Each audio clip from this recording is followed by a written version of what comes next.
Salut tout le monde! Aujourd'hui, je vous prépare une nouvelle vidéo pour vous parler des points principaux qu'on utilise dans la pratique du Qigong. C'est parti! Un premier point super important, c'est le Pai Rui. Je vous écrirai les noms en chinois à chaque fois, vous inquiétez pas. Alors ça, c'est la porte du ciel. C'est le point qui se trouve au sommet de la tête. Pour le trouver, on va mettre les pouces dans les oreilles et où vont se rejoindre les majeurs. Essayez de toucher, vous allez trouver un point qui est plus sensible que les autres. C'est le Pai Rui, la porte du ciel. C'est cette zone qu'on ouvre, qu'on étire pour trouver sa posture en Qigong et pour se connecter à l'énergie du ciel. C'est un point qui se trouve sur le méridien gouverneur. C'est un méridien extraordinaire.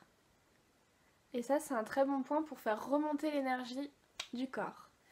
Donc si vous avez un petit coup de barre, un petit coup de moins bien, un petit coup de fatigue, vous pouvez venir stimuler ce point. On peut faire des petites percussions dessus, ça va tout de suite faire monter l'énergie. On a le point Yin Tang qui se trouve entre les deux sourcils.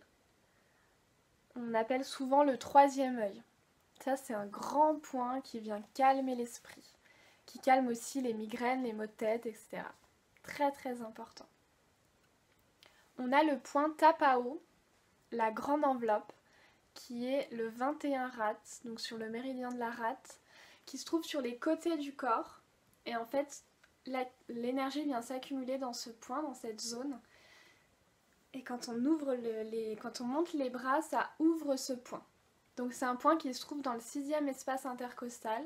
Donc pour nous les filles, c'est souvent au niveau du soutien-gorge qu'il y a ce point, mais vous pouvez toucher entre les côtes. Vous allez trouver un point qui est plus sensible. C'est Tapao. On a une zone qui s'appelle le Tantien, qui est importante aussi en Qigong. C'est le champ de cinabre. C'est le chaudron de l'énergie. Il se trouve entre le nombril et les reins. Très souvent en Qigong, on vient fermer une pratique, un mouvement, en ramassant l'énergie autour de soi et en superposant les mains sur le nombril. Et l'énergie vient pénétrer dans cette zone et vient s'accumuler dans cette zone. Dans l'abdomen. Chirai, c'est la mère de l'énergie. C'est le 6e point sur le méridien conception, donc le 6 Genmai. Et c'est un point qui se trouve, alors, en médecine chinoise, on parle de tsun comme unité de mesure. Le tsun, c'est la largeur du pouce. Et en fait, on vient mesurer les points. Pour trouver les points, on utilise ça. Donc il a 3 tsun, donc 3 pouces sous le nombril. Et c'est la mère du chi. On évite de le stimuler quand on est enceinte. On s'occupe pas trop du ventre. Mais c'est un grand point, en fait, c'est le réservoir de l'énergie. Et ça, c'est un point qu'on peut stimuler pour fortifier, pour renforcer l'immunité, et pour tonifier l'organisme en général. Le Mingmen, ça c'est un point précis dans le dos, au niveau des reins. C'est la porte de la vie, la porte du ciel. C'est entre L2 et L3. Il est sur le méridien gouverneur, le 4 Dumai, c'est le 4e point du Dumai.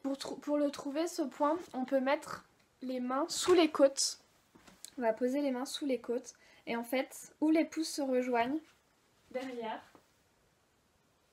c'est le Mingmen. Et pour vous aider aussi, c'est le point qui est en face du nombril. Et ça, c'est un grand point où est stockée l'énergie originelle, le Yuan Qi. Le Yuan Qi, c'est notre capital d'énergie. Donc c'est-à-dire que quand on naît, on a tant d'énergie dans le corps et en fait, il fera que descendre tout au long de la vie. Donc le but, c'est de le préserver par plein de petites choses.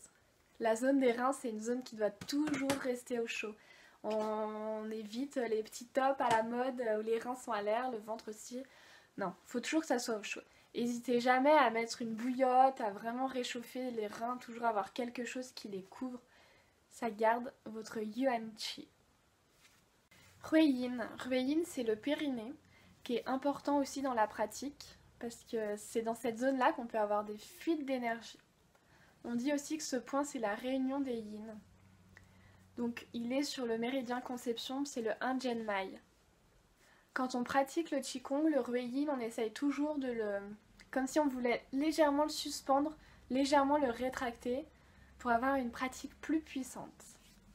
Sur la main, on a un point super important qui s'appelle l'Aogong. Ce point, en traduction, c'est le palais de labeur, le palais du travail. C'est le 8 enveloppe du cœur, sur le méridien de l'enveloppe du cœur. On le trouve en fait en fermant le poing, et où le majeur tombe en fait, c'est ici. Mais c'est vraiment, on peut dire, le centre de la paume. C'est là qu'on vient capter l'énergie, par la paume de la main. Et souvent quand on commence le Qigong, c'est vraiment ici, dans les paumes de main, qu'on ressent en premier l'énergie. C'est la porte d'entrée de l'énergie, on peut dire. Ensuite, sur la main aussi, on a la gueule du tigre. Ça, c'est vraiment une zone, c'est cette zone-là. La gueule du tigre.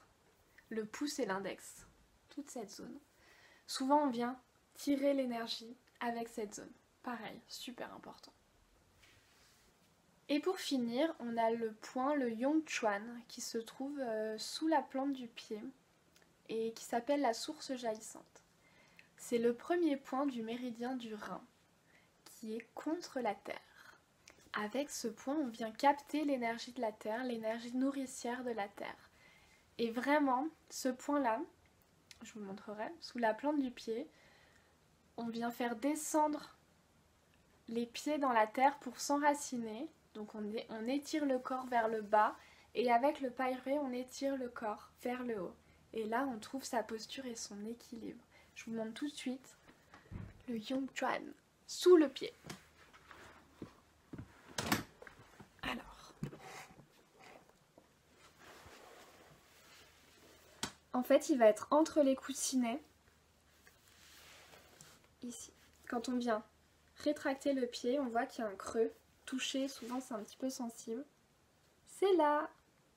Et c'est un point qu'on peut masser, mais vraiment, si vous avez des insomnies, des choses comme ça, vous pouvez masser ce point. C'est hyper bien. Je crois qu'avec toutes ces indications, tous ces points, toutes ces zones, tous ces automassages, je crois que vous êtes prêts pour avoir une super pratique du Qigong.